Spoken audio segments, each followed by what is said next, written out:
Hello, hello, hello. Welcome to day 57. And today we are looking at numbers 50. No, number 7, not number 57. Um, share that.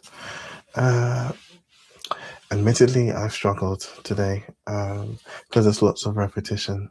And these are talking about the offerings that were brought after the tabernacle was set up and set apart.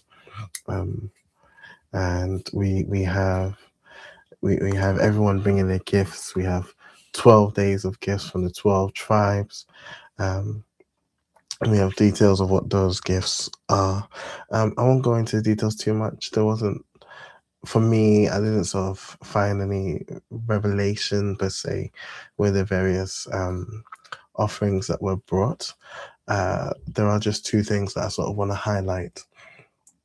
And I got this from uh, the commentary notes from David Guzik, um, which again is in Blue Letter Bible.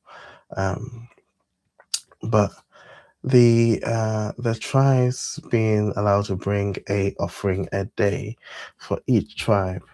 One of the things I want to highlight is it showed a number of things. Again, it mimics the order and reconfirmed that God seems to want for them to approach Him with a certain order, with a certain sort of decorum. Um, and again, I think it gives a sense of that ceremony, that ritual. That means it's not something to be taken lightly. It's something to be done um, with intention, with reverence, and it makes sense to have it as such because you are approaching the creator of the universe. Like if we are to just take it lightly, as you would approach anyone, as you would sort of get into conversation with anyone, then you lose sense of who you're talking to, especially when there is such grace as to allow for, you know, you to exist in the same presence.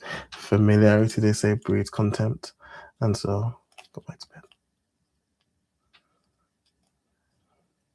And so you don't want to allow yourself to get too familiar. You need to be there needs to be a certain level of respect associated with what's going on. One sec.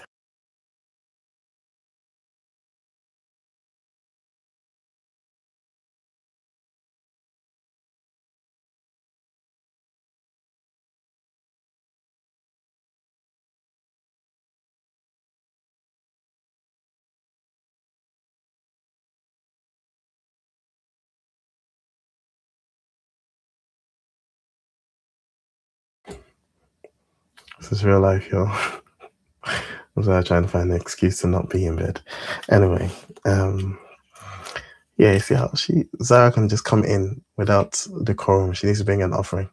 Zara's my daughter. Anyway, um, yeah. So the specifics surrounding how you approach God's altar is important.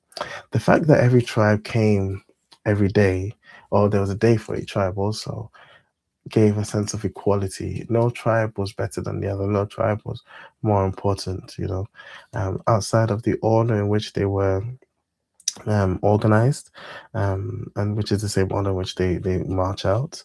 They each had their own day. They each had a day to appreciate what they were bringing, a day to appreciate them as a tribe, to recognize them as a tribe. Um, and I think that's important. It gives them that sense of equality. And then the last thing that I want to point out from number 7 is the last verse, actually.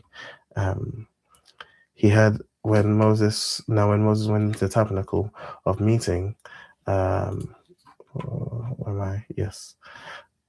Whenever Moses went in the tabernacle to speak with the Lord, he heard a voice speaking to him from between the two cherubim above the ark's cover, the place of atonement that rests on the ark of the covenant. The Lord spoke to him from there. There's such specificity here that we can benefit from. We get a sense of exactly how Moses was speaking with the Lord. He heard a voice. There's no indication here of a body. There's no body described. There's no sort of physical thing described outside of between the two cherubim.